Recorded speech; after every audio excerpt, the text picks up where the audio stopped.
Hey there, welcome back to my YouTube channel. If you're new here, my name is Juliet. I'm a Pearson Test of English tutor.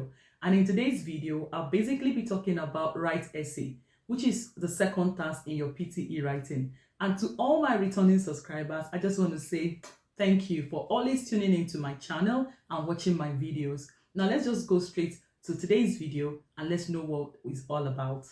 PTE Write Essay. Now, a lot of people have so many questions about this PTE Write Essay.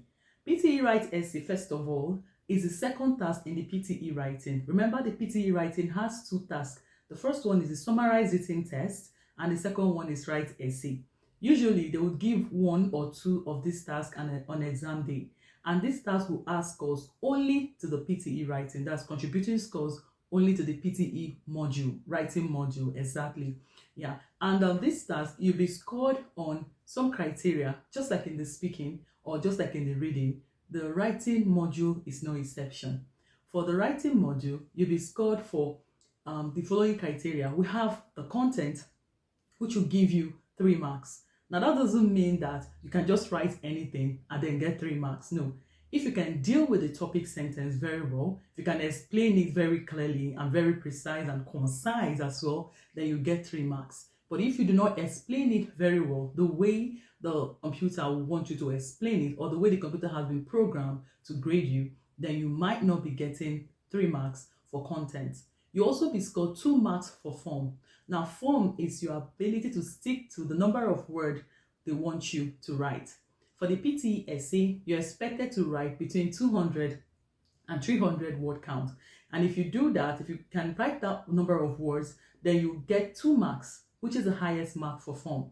But if you write from like 199 to maybe you couldn't write up to 200, you wrote about 150 or 199, or maybe you wrote about 301, 305, then you get 1 mark for form.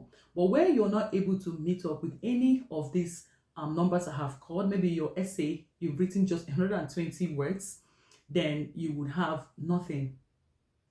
Now, get me right.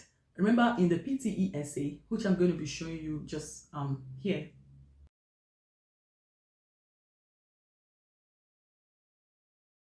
okay, in the PTE essay, you can see here that it's this is boss, is where you type your responses or your response, and then here they will give you the word count. That means that as you begin to type, the number of words you have used will be showing up there. So please keep your eyes on the word count. Now, I failed to mention that you have 20 minutes to plan, organize, and write this essay, and you'll be scored 15 marks, or the essay is supposed to contribute 15 marks to the exam.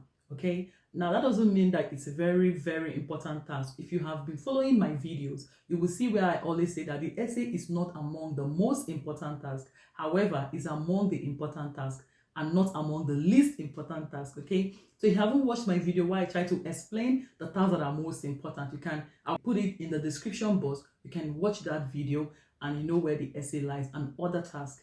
I've talked about content, which is 3 marks. I've talked about form, which is 2 marks.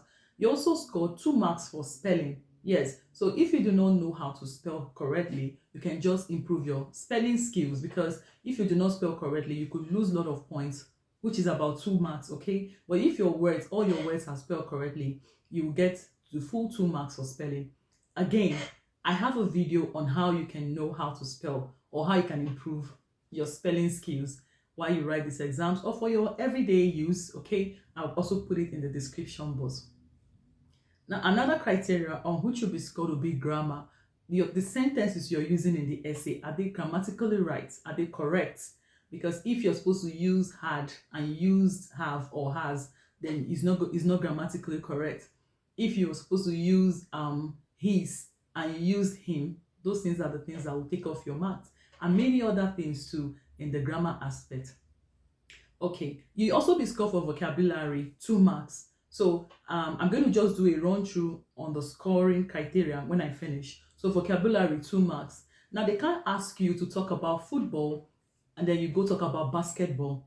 They can't ask you to talk about photography and you talk about mining. I mean, they are 2 different things. So, and all these things, all these topics that they are asking you to write on, they have their vocabulary. So you must make sure you stick to the right vocabulary for each topic you'll be requested to write. And if you use the right vocabulary, you get 2 marks. You get out all the scores for vocabulary. Another criteria upon which you'll be scored will be development, structure, and coherence. Yeah, coherence. Sorry if I didn't pronounce it accurately, like maybe like you. Coherence, structure, and development. You'll be scored 2 marks for those ones. Now, what is it? They want to know how accurate your essay is, how consistent, better put, your essay is. Now, if you say you're going to be talking about that you agree that photography is good, are you going to change your position again in the next one and say, no, I made a mistake, that photography is not good, I think it's semi-good? So they want to see how consistent you are in the points you're writing in the essay. You get 2 marks for this. Now, another thing you'll be scored 2 marks for will be your general linguistic range. Is your essay making sense? Well, not like making sense per se, but are you actually writing what you have been asked to write? Are you doing justice? That's the word. Are you doing justice to that topic? Are you giving them the reason why you have decided to stay on this chance? You know, basically, in the PTE Write Essay, they basically give you argumentative essay or opinion essay. That is where you have to choose a side. Now, the side you choose is not what matters, but the points you raise for those sides you have decided to take. So if you say going to university after high school is good, or learning a trade after high school is good, you cannot be wrong. The only time when you'll be wrong is when you say going to university is good after high school, but then you don't have valid points to support your point or your stand, then that is where you will go wrong. Okay, so in the PTE essay, there is no really right or wrong answer. You can decide to choose a stand or take a stand.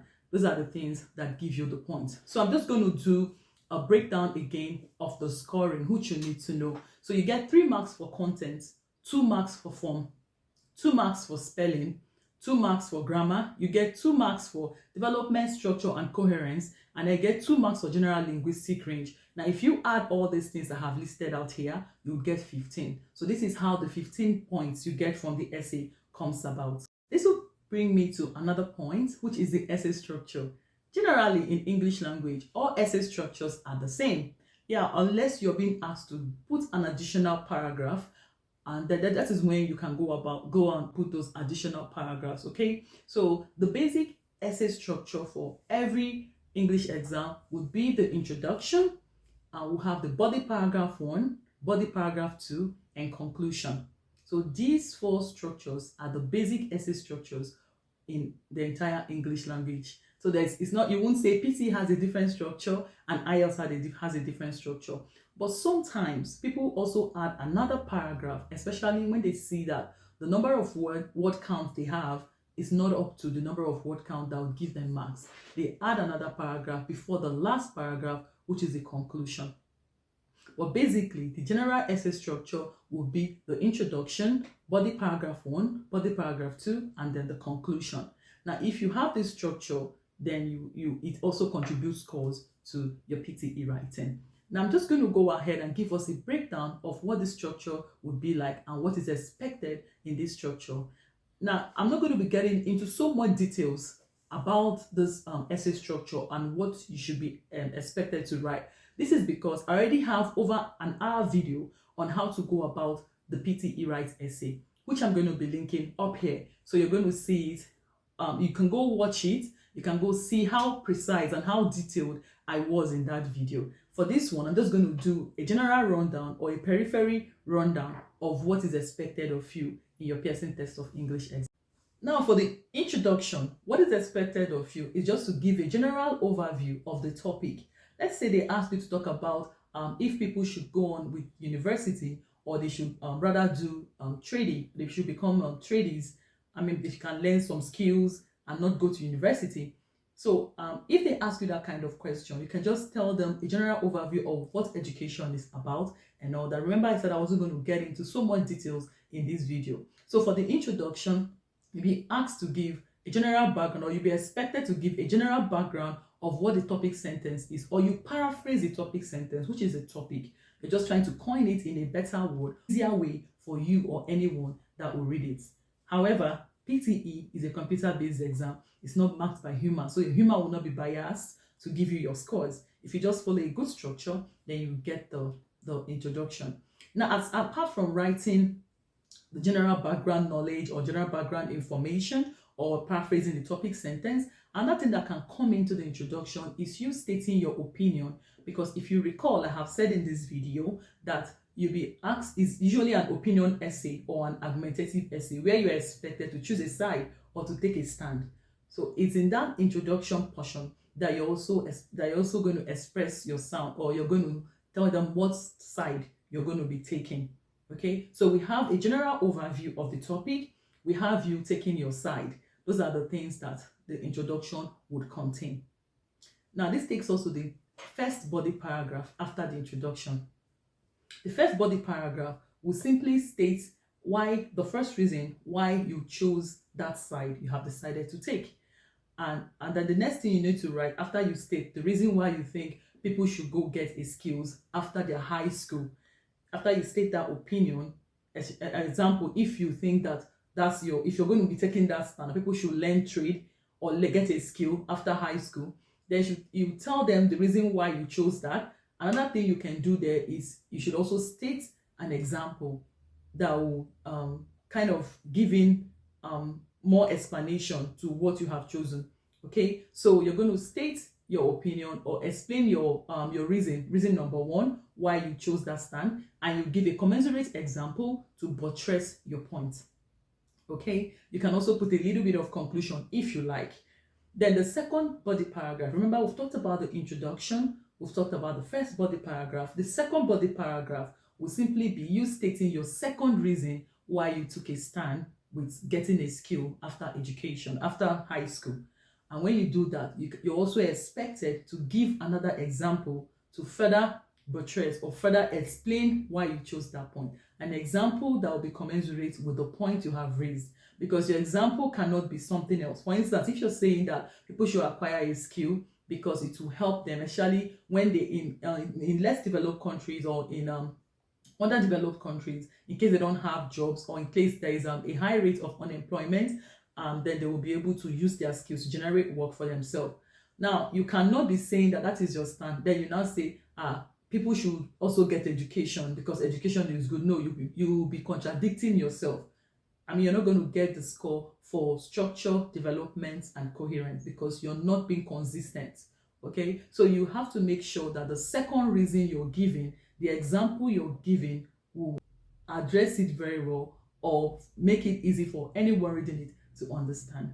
Now, this takes me to the last part of the essay, which is the conclusion. You can start with in conclusion or overall. I mean, people have different ways they can conclude on their essay. Then there again, you have to paraphrase your opinion, which is very important. Or you can decide to paraphrase your first point and your second point, then conclude with that. Okay, so like I said, I'm not going to be getting into too many details. You can check out this video, or you can check it out. Also link it in my description, and you can see a detailed video of how you can go about writing. I'm just going to also briefly talk about the things you're not expected to do in the PTE essay. I know for the IELTS or IELTS, you can be allowed to write your essay in block letters. However, the case is not the same in the Pearson test of English. In the Pearson test of English, if you write your essay in capital letters or in block letters, you're going to be getting 0. Yeah, it's not the IELTS. So you have to follow the games for the exam. Don't say, but this exam allows it. Why won't this one allow? This is their criteria, or this is what they want. So you should try to keep to what they want so you can get all your score. The next thing you shouldn't do is don't write all your essays in one paragraph. That's why I told you about the structures of the essay. So it means that there should be 4 paragraphs in your essay, not 1 paragraph. Another thing you shouldn't do is never write in another language that is not English. For instance, maybe you're writing in Tamil, or you're writing in Urdu, or you're writing in Pidgin English if you're from Nigeria or from Jamaica. No, you will not. You get 0. You're supposed to write in English, academic English. That is the only thing that is expected in this essay. Another thing too is make sure you write on the topic.